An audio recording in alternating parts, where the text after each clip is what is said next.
क्या dehydration reaction में कार्बेनाइन बन सकता है? ऐसी कोई रिएक्शन याद है आपको? गुड मॉर्निंग दोस्तों। आज मैं बताऊंगा आपको E1 CB elimination unimolecular conjugate base mechanism, जो एलिमिनेशन का एक डिफरेंट पाथवे है। और ये जो पाथवे है कार्बेनाइन के थ्रू होता है। इस मैकेनिज्म के थ्रू डिहाइड्रेशन नॉर्मल एल्कोहल में तो नहीं होता है, ये एल्कोहल के डेरिवेटिव्स में होता है या फिर हाइड्रोक्सी डेरिवेटिव में होता है। तो ये होता है बीटा हाइड्रोक्सी कार्बोनिल में, जिनका कॉमन नाम है एल्डोल।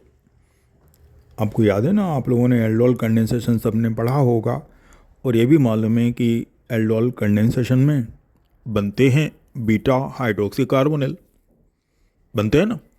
तो बीटा हाइड्रोक्सी कार्बोनिल आगे डिहाइड्रेशन में चले जाते हैं और उनका डिहाइड्रेशन E1 CB मैकेनिज्म के थ्रू होता है।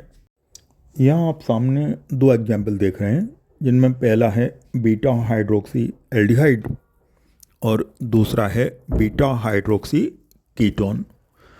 ऐसे कंपाउंड आसानी से डिहाइड्रेशन प्रोसेस में चले जाते हैं, पर इनका डिहाइड्रेशन E1 मैकेनिज्म से बिल्कुल अलग होता है। जैसा कि एल्कोहल में E1 मैकेनिज्म होती है ना, तो उनसे काफ़ी अलग होता है।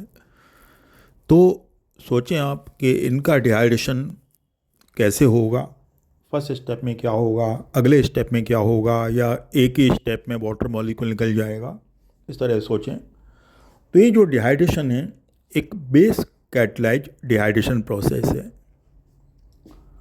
तो ये तो आपको मालूम है कि एल्डोल कंडेंसेशन खुद ही एक बेस कैटलाइज प्रोसेस है। तो उसी में आगे उसी कॉन्टिन्यूशन में, माने एल्डोल कंडेंसेशन के कॉन्टिन्यूशन में ही E1 CB मैकेनिज्म के थ्रू डिहाइड्रेशन प्रोसेस पूरी होती है।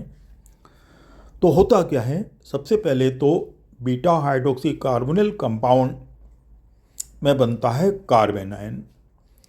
कार्बेनाइन बनता है कार्बोनिल कंपाउंड के अल्फा कार्बन पर। ये ध्यान रखें आपके, जो कार्बेनाइन बनता है वो कार्बोनिल ग्रुप के अल्फा कार्बन पर बनता है। तो सबसे पहले कार्बेनाइन बनता है। इसको हम कॉन्जुगेट बेस भी मान सकते हैं अपने सबस्ट्रेट का।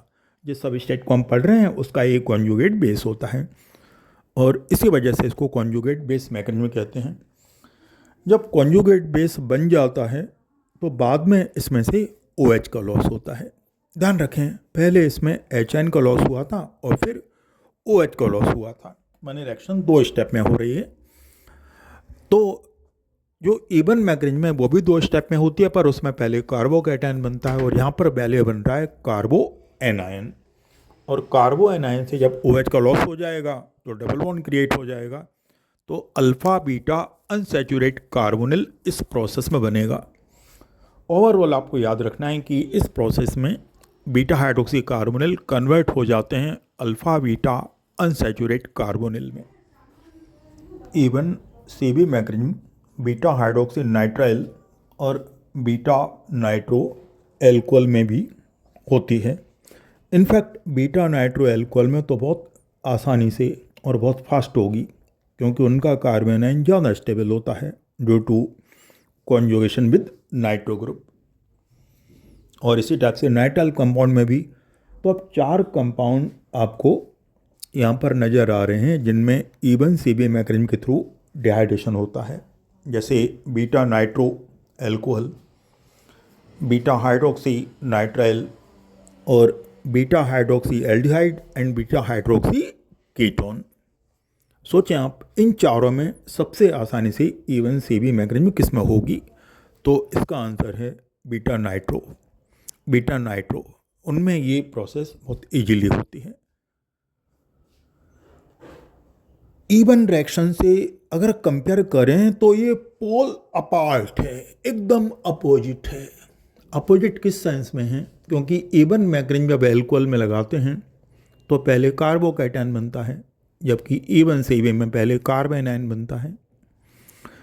E1 मैकेनिज्म उनमें इजीली होती है जो कार्बोकैटायन को स्टेबलाइज करते हैं, जैसे इलेक्ट्रॉन डोनर ग्रुप, जबकि इवन सेबी मैकेनिज्म उनमें इजीली होती है जिनमें इलेक्ट्रॉन विड्रॉइंग ग्रुप लगे हों, जैसे नाइट्रो या कार्बोनिल ग्रुप। तो एकदम से अलग है। इवन और इवन सेबी दोनों में कॉमन बात है कि दोनों में केवल बन लिखा हुआ है और सारी चीज़ें अलग हैं। तो ये ध्यान रखना है कि दोनों में क्या डिफरेंस है, किस तरह से दोनों में डिफरेंस आता है। इवन सीबी मैकेनिज्म एक जगह और होती है, शायद आपको याद आ जाए, जब फ्लोरो एल्केन्स में, ध्यान रखें, सुने, फ्लोरो एल्केन्स में डिहाइड्रो हैलोजिनेशन होता है तो उसमें भी इवन सीबी मैकेनिज्म होती है। और उनमें भी पहले डेफिनेटली इवन सीबी मैकेनिज्म होगी तो पहले कार्बन आयन बनेगा और कार्बन आयन बनने के बाद फ्लोराडाइन का लॉस होगा और एल्किन बनेगी।